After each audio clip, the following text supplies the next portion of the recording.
truth at the heart of the myth of secret hypnotic language. What's so important about hypnotic language? If you browse the internet for info, you'd be forgiven for thinking there are special words and phrases which compel others to do what you want. There are lots of myths about hypnosis, but this is something of a biggie. And even some hypnotists buy into this one. Let's look at the facts. There are special words and phrases used by hypnotists. It's possible to hypnotize people without using any words at all. In that case, what do these so-called hypnotic words actually do? Hypnotic language makes it easier to achieve certain effects in the hypnotic process. By itself, with no hypnotic process in place behind it, it doesn't do anything in particular. It's the icing on the cake, not the substance of the cake itself, but like little kids in Mum's kitchen, the icing tastes so good, much better than the cake itself. That's why we hear so much about hypnotic language and so little about the hypnotic process. There are 3 other reasons hypnotic language is so popular. It's high-tech, makes you feel clever. It's the easiest bit of hypnosis to get across in a book, and you can give it away without actually giving away any hypnotic secrets. Where did it come from anyway? The main source of hypnotic language is Milton Erickson, and the models of his language created by Bandler, Grinder, Haley, and a whole host of other folks who studied his groundbreaking approach. Before Erickson, hypnotists believed that it was necessary to put the hypnotic subject into a special state of mind where they will do what you tell them to. In that way of thinking, anyone who doesn't follow your direct commands is resistant to hypnosis.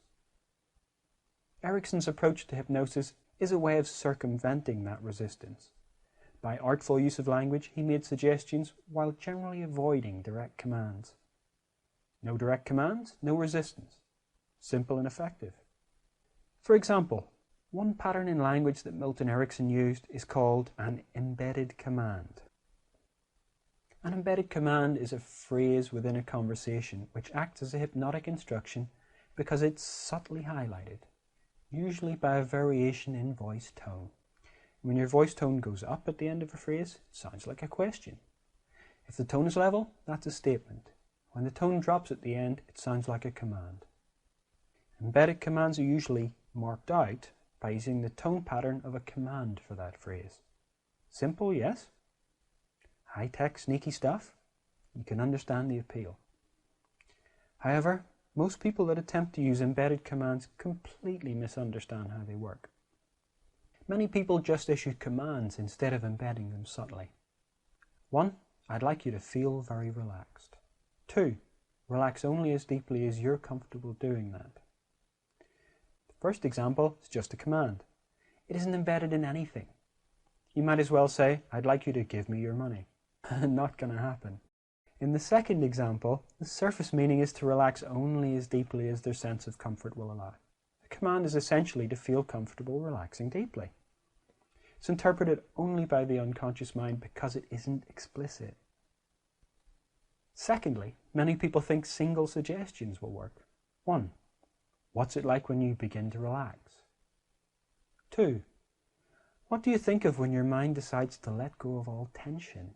You might decide to relax only as deeply as you're comfortable doing that, because you know deep down inside that it's okay.